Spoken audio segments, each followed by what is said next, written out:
देवेंद्र जी, एक मुहिम थी एक पेड़ माँ के नाम।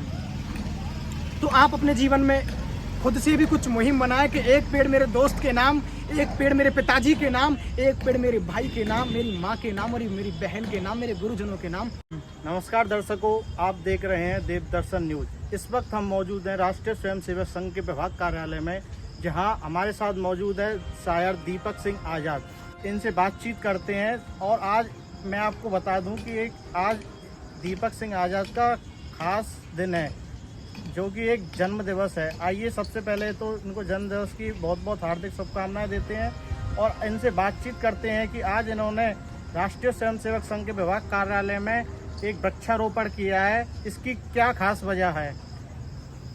सबसे पहले आपको धन्यवाद देना चाहूँगा, आपने जो बधाइयाँ दी। जैसा कि आप जानते हैं, जो मेरे जानकार हैं, आप भी अगर विश कर रहे हैं तो वीडियो के माध्यम से भी आप जान गए होंगे कि आज मेरा जन्मदिन है। तो मेरा ये प्रयास था कि आज मैं मेरे जन्मदिन पर क्या खास कर सकता हूँ, मैं क्या एक संदेश दूसरों को दे सकता हूँ। आज मेरा मन था कि मैं आज वृक्षारोपण करूँ। आज मैंने 11 पेड़ लगाए हैं। संख्या कम है, क्योंकि चाहे आप कम संख्या में पेड़ लगाएं, मगर उन पेड़ों में समय समय पर पानी लगता रहे, उनकी देखभाल होती रहे। पेड़ों की देखभाल होना सबसे ज़्यादा ज़रूरी होता है। एक स्वस्थ पेड़ 230 लीटर ऑक्सीजन देता है, जो कि 7 लोगों को जीवन दान देता है, 7 लोगों के प्राण को वायु देता है। और इस खास दिन मैंने ये मन बनाया, ये मेरा विचार था कि आज के दिन में वृक्षारोपण ज़रूर करूं। आपने जो आज ये 11 पेड़ लगाए हैं, ये इनकी परवरिश करने के लिए आपने इसके बारे में क्या सोचा है? जो मैंने 11 पेड़ लगाए हैं, बहुत ही चुनिंदा और सही जगह पर लगाए हैं। जैसे कि मैंने आरएसएस के कार्यालय में लगाया है एक, और भी अन्य जगहों पर मैंने लगाए हैं। तो यहाँ पर 7 से 8 दिन तक मैं यहाँ पर खुद स्वयं आकर यहाँ पर पानी इनको देकर जाऊँगा। बाकी जब मैंने इन वृक्षों को यहाँ पर लगाया तो मुझे ये आश्वासन दिया गया कार्यालय द्वारा और यहाँ के लोगों द्वारा कि वे इसकी देखभाल करते रहेंगे और इसमें पानी लगाते रहेंगे। तो जिसके लिए मैं इनका बहुत बहुत धन्यवाद करता हूँ, शुक्रिया करता हूँ कि आपने मुझे यहाँ पर वृक्षारोपण का ये अवसर दिया और मैंने अपने हाथों से कुछ वृक्ष लगाए।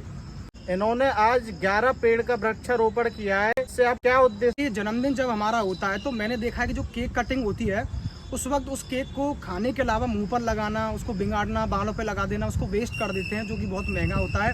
और पेप्सी को भी मैंने वेस्ट होते देखा है, उसको फैलाते हुए देखा है। और मैं कहना चाहूँगा कि देखो, आप दोस्तों को पार्टी देते हैं, सेलिब्रेट करते हैं, कोई बुराई नहीं है। Party with the nature.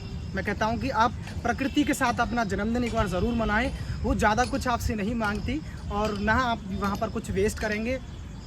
अगर आप अपने जन्मदिन पर कुछ वृक्ष लगाते हैं, कुछ नहीं ज़्यादा, एक भी लगाते हैं। यहाँ पर एक आंकड़ा मैं आपको अगर डिस्कस करना चाहूँ कि एक दिन में बहुत लोगों का जन्मदिन होता है। अगर हम छोटे अनुमान के हिसाब से लगाएं कि एक दिन में अगर 100 लोगों का जन्मदिन है और वो 100 लोग वृक्ष लगाएं, अगर एक वृक्ष जो है कि 7 लोगों को जीवन दान देता है, उसकी ऑक्सीजन 7 लोगों को जीवन दान देती है, तो आप अंदाज़ा लगाइए, अगर 100 लोग लगाते हैं तो 700 हो जाता है। और इसी संख्या में अगर लगाते रहें वृक्ष, तो हमारा जीवन भी बेहतर होगा। हम एक मिसाल भी पेश कर पाएंगे लोगों के लिए। अगर प्रकृति खुश है तो आप खुश है, अगर प्रकृति निराश है तो आप भी खुश नहीं रह सकते। कि आजकल देखा जाता है, जो युवा पीढ़ी है वो हजारों रुपए अपने जन्म दिवस के ऊपर पार्टियों में वेस्ट कर देती है। तो अब हम इनसे जानेंगे कि ये इनको ऐसा काम करने की प्रेरणा कहाँ से मिली? देखो, मैंने कभी अपने जीवन में अपना जन्म दिवस कभी हर्षोल्लास के साथ, कभी पार्टी वार्टी करके, केक वेक काट के कभी सेलिब्रेट नहीं किया। बट इस टाइम मैं कुछ नया करना चाहता था। मैं चाहता था कि मैं एक समाज को एक नया संदेश दूं। मैं मेरी माँ से बात कर रहा था। मैं मेरी माँ से बताया कि मैं चाहता हूँ कि इस अपने जन्म दिवस पर मैं कुछ नया करूँ, तो मैं क्या करूँ। मेरी माँ ने कहा कि सबसे अच्छा है बेटा, प्रकृति को कुछ उपहार दो। अपने जन्मदिन पर प्रकृति को तुम कुछ उपहार दो और कुछ वृक्ष लगाओ, और वृक्ष लगाकर उनकी कुछ देखभाल भी करो और लोगों को जीवन दान मिलता है। आपको मैं एक बात बताऊं कि हम वृक्ष काटते हैं, हम नहीं देखते कि हम ऑक्सीजन के लिए कितना परेशान रहते हैं। कोरोना के समय में थोड़ी ऑक्सीजन सिलेंडर के लिए हम कितना परेशान रहे थे, ऑक्सीजन के लिए हम कितना भागे थे। बल्कि अगर आप एक वृक्ष लगाते हैं तो 230 लीटर से ज़्यादा एक वृक्ष जो ऑक्सीजन देता है। तो मैं बस यही कहूँगा कि जीवन में जितना मौका मिले आप वृक्षारोपण करें। एक मुहिम थी, देवेंद्र जी, एक मुहिम थी एक पेड़ माँ के नाम। तो आप अपने जीवन में खुद से भी कुछ मुहिम बनाएं कि एक पेड़ मेरे दोस्त के नाम, एक पेड़ मेरे पिताजी के नाम, एक पेड़ मेरे भाई के नाम, मेरी माँ के नाम और मेरी बहन के नाम, मेरे गुरुजनों के नाम, और जो भी आपके प्रियजन हैं उनके नाम एक पेड़ अगर आप रखें, उनके जन्म दिवस पर भी आप एक पेड़ उन्हें गिफ्ट करें या एक पेड़ आप लगाएं, तो सही मायने में प्रकृति का एक जो सौंदर्य है वो बहुत बढ़ेगा और प्रकृति भी आपसे बहुत खुश रहेंगी। भगवान आप सभी को खुश रखे और आप ऐसे ही वृक्ष लगाते रहें और आपका आशीर्वाद मुझे मिलता रहे। शायरियों का सिलसिला मेरे यूँ चलता रहे। राधे राधे।